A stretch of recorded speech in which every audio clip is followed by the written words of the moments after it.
大家好啊！今日就嚟到10月3號，就係星期五嚟嘅。今日呢條片咧，就首先就可以講下就係西方石油啦。就西方石油，琴晚咧就跌得比較多啊。其實我自己就覺得琴晚咧市場咧真係過度反應嘅，而我自己就覺得咧，其實琴晚跌落嚟咧，其實間公司咧問題唔太大嘅。主要咧就講一講咧，就市場點解覺得係會睇跌咧，就有一個原因啦，就係咧。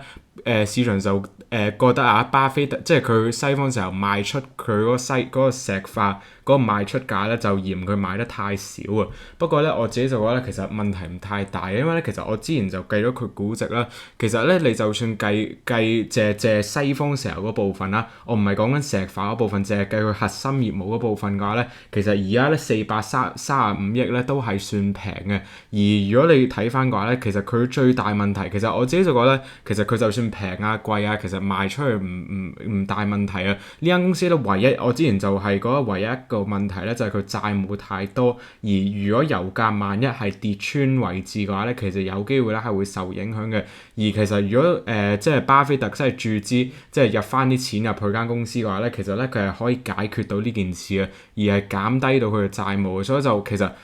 我自己就覺得真係市場係高，即係即係呢個交易咧，我自己就覺得係真係。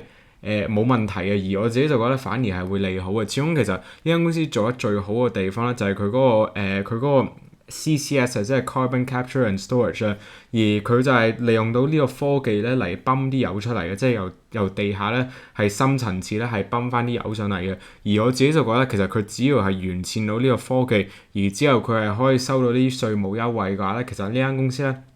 長線咧其實有一個比較大嘅發展空間嘅。其實咧，琴日亦都有市場就講過咧，佢點解咧係會低過行業咧係賣出咧？其實我自己就覺得佢係只係低過1倍市盈率，即係佢係5倍市盈率賣出去嘅，而行業標準咧就係6倍市盈率啦。其實你5至6%，即係5倍市盈率比較6倍市盈率嘅話咧，其實頭尾咧爭嗰2成嘅話咧，其實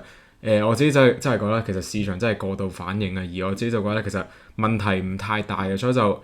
我自己咧都係腳持有住嘅，同埋係咯，始終佢都係可以專注喺佢嗰個上游嗰個業務咧。而如果佢剔除咗佢嗰個中下游嗰個業務嘅話咧，其實佢嗰個上游業務嗰個效率咧係大機會係提升嘅。而其實佢主要咧都係做上游咧，而佢賺大茶飯嗰部分咧都係賺上游嗰部分嘅。而我自己就覺得其實佢攞走咗個部分，就算買得唔多錢嘅話咧，其實係咯，真心講咧，其實問題唔太大啊。而我自己就覺得反而咧係，琴日我都講過咧，其實係一個利好消息咧。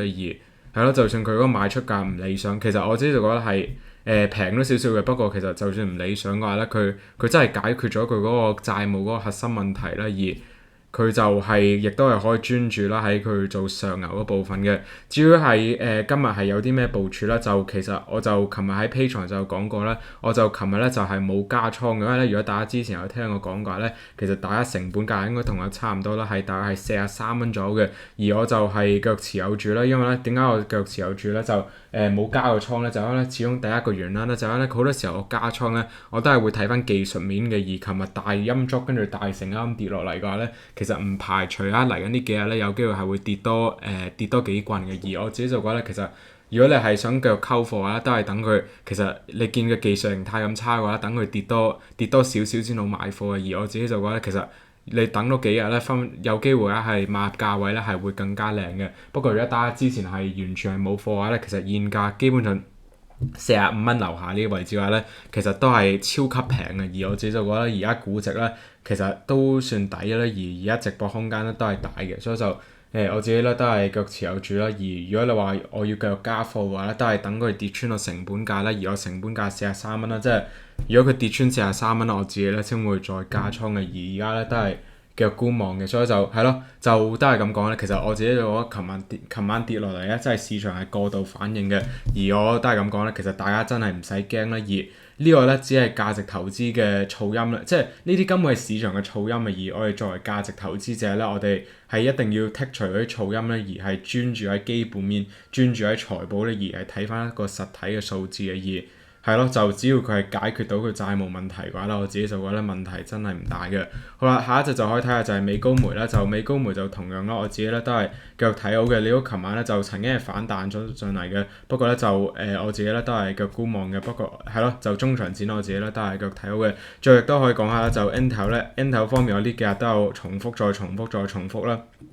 就係不斷咧係叫大家買嘅。其實呢隻啦，我由28蚊講到而家啦，當時咧係由高位係回得比較多。其實當時點解我都係重複啦，就可以教下大家點樣短炒咧。其實當時我點解買咧，就係咧一嚟啊，如果睇翻基本面方面嘅話咧，其實佢係出世咧係好多利好消息嘅。跟住之前咧，你又睇翻8月中嗰陣時又出咗美國政府注資啊，跟住嗰一日大陽燭大成交咁樣升咗咧，又係出咗咧 Nvidia 合作嘅。跟住咧佢過咗2日咧就係回咗2日嘅，而係由高位咧係差唔多咧係回咗成1成嘅。而當時我就覺得其實你基本上係冇理由咧嘅股價咧係回1成嘅，而基本上所有利好消息咧都擺晒出嚟咧，而係有機會係會有更加多嘅好消息走出嚟嘅。所以就當時咧去到28蚊、29蚊嗰陣時咧，我就係即係買咗貨嘅，而係暫時啦我都係腳持有住，基本上咧係撈晒嗰啲 day low 嘅位置嘅。而我自己咧都係腳睇好隻 Intel 啦。其實 Intel 方面嘅話咧，我自己咧係覺得佢突破40蚊機會都係比較大嘅。